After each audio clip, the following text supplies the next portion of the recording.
بسم اللہ الرحمن الرحیم۔ السلام علیکم ورحمۃ اللہ وبرکاتہ۔ معزز سامعین، امید کرتا ہوں میری تمام ویڈیوز کو باقاعدگی سے دیکھنے والے تمام احباب خیرت و عافیت سے ہوں گے۔ ہم تجوید کلاس میں ایک نیا سبق لے کر آپ کے لیے حاضر ہوئے ہیں۔ آج کے سبق میں ہم نے پڑھنا ہے سورہ واقعہ کی بعض آیات کے آخر میں جو وقف ہے، وہاں کچھ احباب، کچھ دوستوں کو مشکل پیش آتی ہے۔ کچھ کامنٹس آئے ہوئے تھے، کچھ نے ویسے ہی واٹس ایپ پر میسج کر کے کہا آیات کے آخر میں جو وقف کا طریقہ ہے وہ بتلا دیا جائے۔ سوچا کہ کیوں نہ ایک سبق بنا کر اپلوڈ کر دوں جس سے تمام سننے اور دیکھنے والوں کو فائدہ ہو۔ مقام کو آج کے سبق میں پڑھ لیتے ہیں تاکہ جن آیات کے آخر میں وقف مشکل ہے وہاں ساتھ کے ساتھ اس کی نشاندہی کر دی جائے۔ سبق کو شروع کر لیتے ہیں، ہمارے ساتھ پڑھ لیجئے گا۔ اللہم صلی وسلم علی نبینا محمد۔ بسم اللہ الرحمن الرحیم۔ وفاکہۃ مما یتخیرون ولحم طیر مما یشتہون وحور عین۔ اب یہ عین لفظ ہے تو اس کی عین نون کے اوپر دو پیش کی تنوین لگی ہوئی ہے، جسے ہم نے وقف کی حالت میں ساکن کر دینا ہے اور پھر اسے اس طرح سے ادا کرنا ہے وحور عین کامثال اللؤلؤ المکنون۔ مکنونی تو وقف کی حالت میں نون کی جو زیر ہے اسے ساکن کر کے لؤلؤ المکنون جزاء بما كانوا يعملون لا يسمعون فيها لغوا ولا تأثیما۔ اب یہ لفظ ہے تأثیماً، تو میم کے اوپر دو زبر کی تنوین ہے، اور میرے پرانے دیکھنے والے، محبت کرنے والے، باقاعدگی سے سننے والے احباب جانتے ہیں کہ دو زبر کی تنوین پر جب ہم نے وقف کرنا ہوتا ہے تو ہم دو زبر کی تنوین کو وقف کی حالت میں الف سے تبدیل کر دیتے اور پھر اسے ایک الف تک کھینچ کر پڑھتے ہیں، جس طرح ہم یہاں ادا کر رہے ہیں۔ کس طرح سے؟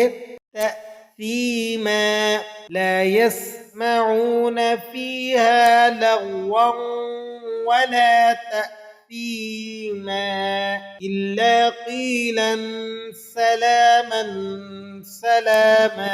اب یہاں پر بھی وہی رولز رہیں گے، وہی قاعدہ اپلائی ہوگا۔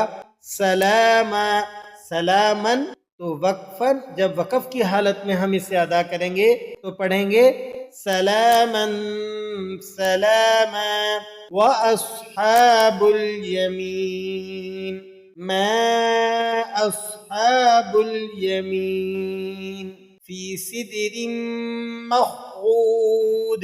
یہ دو زیر کی حرکت ہے، دو زیر کی تنوین ہے۔ تو دو زیر کی تنوین کے بارے میں رولز کہ جب ہم اسے وقف کرتے ہیں تو عام حرکات جیسے زبر زیر پیش کا معاملہ ہے تو دو پیش اور دو زیر کی تنوین کا رول بھی یہی ہے کہ وقف کی حالت میں آپ نے اس کو ساکن کر کے ویسے ہی ادا کرنا ہے جیسے ہم زبر یا زیر کی جو حرکت ہے اسے وقف کی حالت میں ساکن کر دیتے ہیں، ادا کرتے ہیں، ایسے ہی دو زیر کی حرکت کو بھی ہم نے وقف کی حالت میں ساکن کر کے ادا کرنا ہے۔ تو ہم اسے پڑھیں گے فی سدر مخضود وطلح منضود وظل ممدود۔ آپ دیکھتے جائیں تو ان تمام آیات کے اندر آخری ورڈ پر دو زیر کی تنوین لگی ہوئی ہے، تو تمام کے بارے میں قاعدہ اور ضابطہ وہی رہے گا جو شروع میں بتلا دیا۔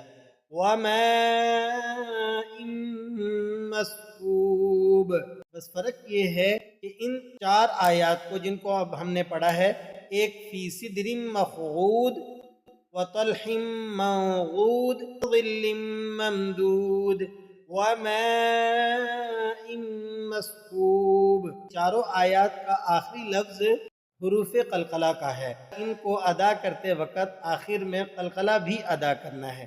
وَفَاكِهَةٍ كَثِيرَةٍ، کثیرہ، کثیرتن گول تا جب ہم یہاں وقف کرتے ہیں تو وقف کی حالت میں یہ گول تا ہا بن جاتی ہے، تو آپ نے اسے وقف کی حالت میں کثیرت پڑھ کر ادا نہیں کرنا، بلکہ آپ نے اس کو ادا کرنا ہے وَفَاكِهَةٍ كَثِيرَةٍ۔